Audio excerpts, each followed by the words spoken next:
Halo,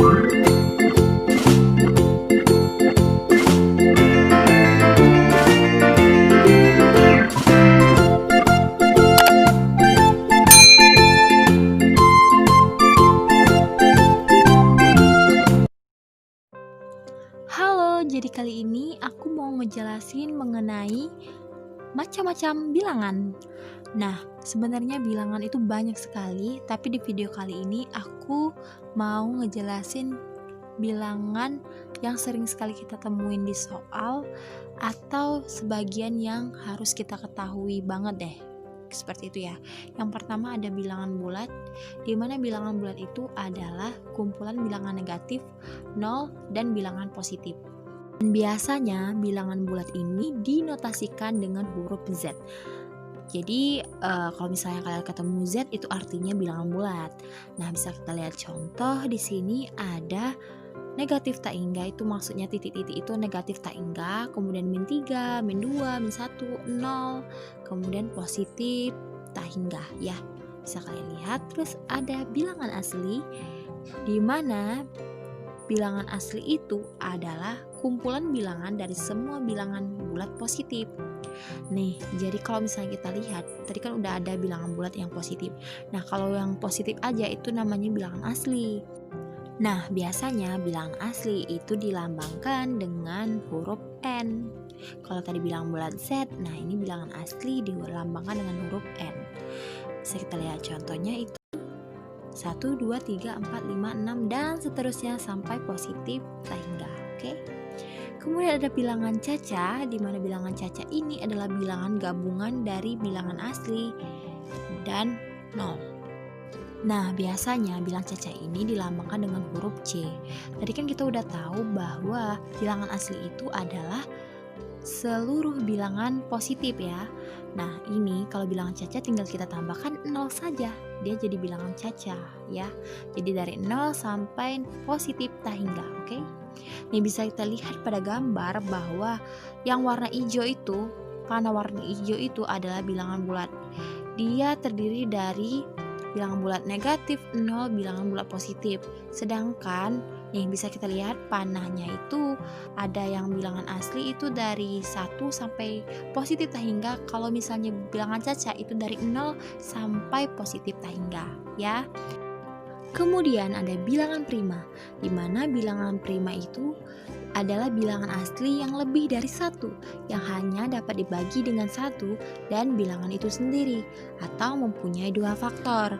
Nah, jadi bisa kita lihat bahwa contohnya itu adalah 2, 3, 5, 7, 11, 19, 23, dan seterusnya.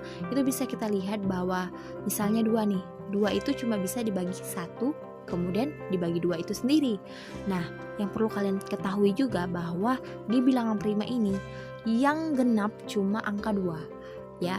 Kemudian yang lainnya itu ganjil ya. Kemudian ada bilangan komposit, di mana bilangan komposit itu adalah bilangan yang mempunyai lebih dari 2 faktor. Nah, jadi kalau misalnya tadi ada bilangan prima yang cuma mempunyai 2 faktor, nah bilangan komposit ini adalah mempunyai lebih dari 2 faktor. Aduh, kayaknya itu tipu deh. Mempunyai ya, itu maksudnya. Nah, artinya bilangan komposit ini adalah kebalikan dari bilangan prima. Nih bisa kita lihat bahwa contohnya itu ada 4, 6, 8, 9, 10, 12, atau semua bilangan selain bilangan prima ya, seperti itu. Kemudian ada bilangan genap, di mana bilangan genap itu adalah bilangan yang habis dibagi 2 dan tidak mempunyai sisa, atau sisanya itu 0. Nah, bisa kita lihat bahwa contohnya itu, nah ini tergantung ya. Nah, misalnya ini aku ngambil bilangan genap yang ada di bilangan bulat. Jadi contohnya itu dimulai dari negatif.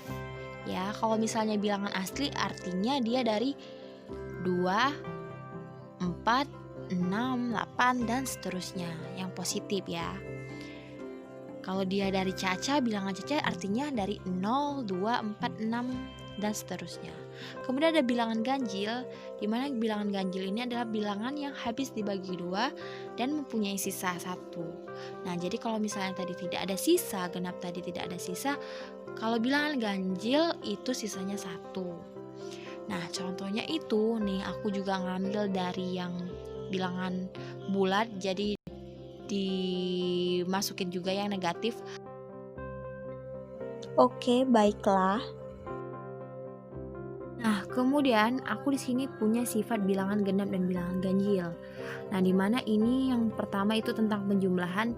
Nah, kalau misalnya kita genap-genap, ganjil-ganjil, itu kan sama tuh, genap-genap, ganjil-ganjil, di plus ya maksudnya tuh. Nah, itu pasti hasilnya genap. Tapi kalau misalnya genap plus ganjil, terus ganjil plus genap yang beda kayak gitu, pasti hasilnya ganjil, seperti itu ya. Kemudian ada perkalian, ini genap kali genap, genap, ganjil kali genap, genap, genap kali ganjil, genap, dan ganjil kali ganjil itu adalah ganjil. Ada 3 genap ya. Kalau misalnya dia ketemu ganjil-ganjil, dikali ganjil kali ganjil ya ganjil pasti hasilnya. Nah, kemudian ada bilangan kuadrat sempurna, di mana bilangan ini adalah bilangan yang dihasilkan dari kuadrat atau pangkat 2 dari bilangan asli. Jadi contohnya itu adalah 1, 4, 9, 16, 25 dan seterusnya. Itu 1 itu berasal dari 1 kali 1 atau 1 pangkat 2. Kemudian ada 2 kali 2 atau 2 pangkat 2. Dan seterusnya itu sama. Kemudian ada bilangan kubik sempurna, kalau tadi pangkat 2. Nah, ini kalau kubik ini pangkat 3. Jadi hampir sama dengan bilangan kuadrat sempurna, tapi ini pangkat 3. Jadi 1 pangkat 3, 2 pangkat 3 itu 8, 3 pangkat 3 itu 27 dan seterusnya ya. Kemudian ada bilangan rasional, di mana bilangan rasional itu adalah bilangan yang dinyatakan sebagai bentuk A per B, di mana A dan B adalah bilangan bulat dan B tidak sama dengan 0. Nah, jadi A sama B itu adalah bilangan bulat. Bilangan bulat tadi bilangan negatif tak hingga, 0 sampai positif tak hingga.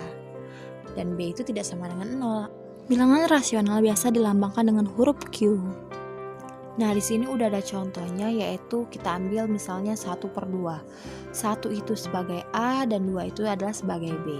1 dan 2 ini adalah bilangan bulat, dan B itu, B yang sama dengan 2 ini adalah tidak sama dengan 0, ya kan? Nah, kemudian ada bilangan irasional, di mana bilangan irasional ini adalah bilangan tidak bisa diubah ke dalam bentuk pecahan biasa.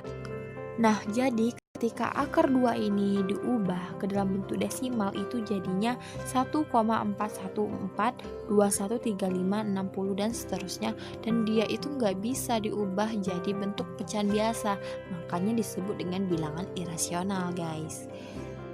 Kemudian ada bilangan palindrom atau bilangan yang jika dibaca dari kanan maupun kiri itu sama, guys. Nah, kalian pernah lihat nggak sih ada angka yang misalnya dibaca dari kanan maupun kiri itu sama. Nah, ini contohnya itu 121, 131. Nih bisa kita lihat ya, 121 meskipun dibaca dari kanan maupun kiri itu sama. Nah, kemudian ada bilangan imajiner, di mana bilangan imajiner ini adalah bilangan yang diperoleh dari akar bilangan rasional negatif.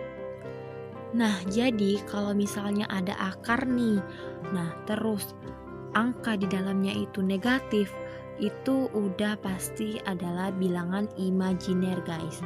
Nih bisa kalian lihat ya contohnya.